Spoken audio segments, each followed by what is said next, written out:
having me. My name's Jon Swan. I'm from Dalton. I'm also the crazy guy who was with Save Forest Lake and built that landfill development on up to 1,900 acres of land uphill from the Ammonoosuc River. Probably not a very good idea. And I'm encouraged to hear you folks out here tonight talking about conservation and protecting your natural resources. Look at what a beautiful one you have out here at the Ammonoosuc. And I'm here because out of concern relative to the Stage 6 expansion of the NCES landfill, the Littleton Board of Selectmen weighed in support of that expansion. And I have a feeling, based on what I'm hearing tonight, that you probably weren't really given all the data you need to make that decision relative to your letter, because I do have the letter, and first off, it talks about how crazy pricing and everything's going to go relative to the closure of NCES and have to ship your waste up to Mount Carberry, which is an existing landfill, not a new one. It doesn't need to be built. But there's no comparison relative to tipping fees. That's the basis for any cost analysis, head to head. It just has a lot of nonsensical data in this letter that was sent to DES and had an impact on the Stage 6 approval, which is being challenged, and there's also a lawsuit relative to the Federal Clean Water Act relative to possible contamination of the Ammonoosuc. So Littleton does not need a second landfill impacting the Ammonoosuc River. Y'all know where chick sand and gravel is.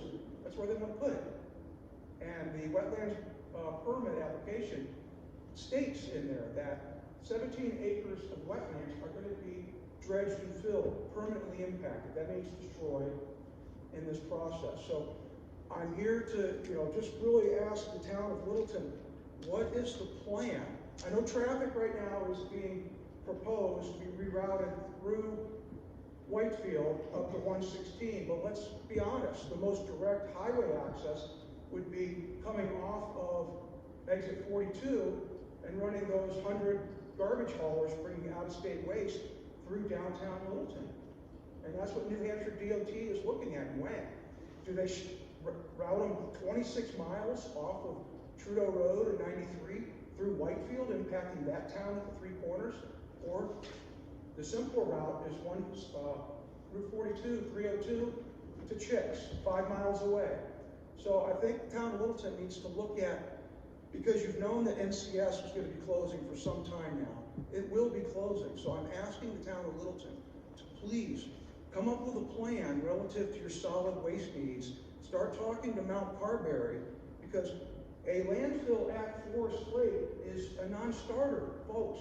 You talked about it tonight, the preservation of your resources. The Ammonoosuc, that's the center of your river district.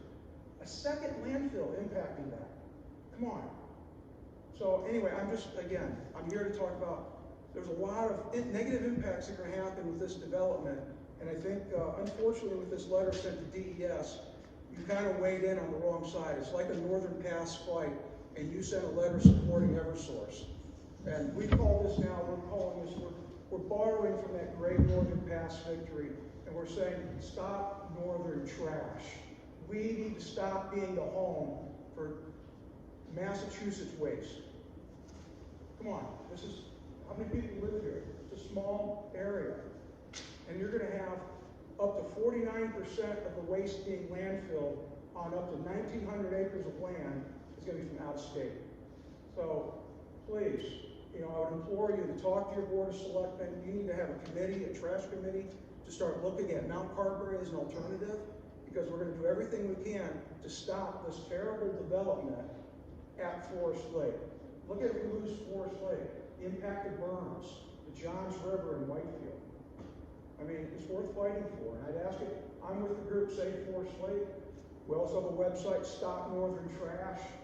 And I would just ask you to please start paying attention to this, because there's a lot at stake. So I'll take any questions if you have any.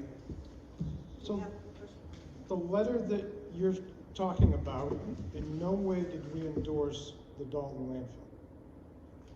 Well, what you did was you extended the life of the NCES landfill to fit Casella's timeline so they can segue into. So in essence, you pretty much threw the people of Bethlehem who have fought this landfill for years under the bus because you got bad information which doesn't make sense and it doesn't rhyme with reason.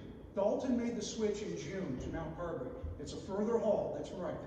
Costs more to haul. We've saved over $1,000 overall making that switch since June because of significantly lower tipping fees. $57 a ton for both MSW and construction debris. All you guys have to do in Littleton is, you have the infrastructure. This talks about infrastructure increases.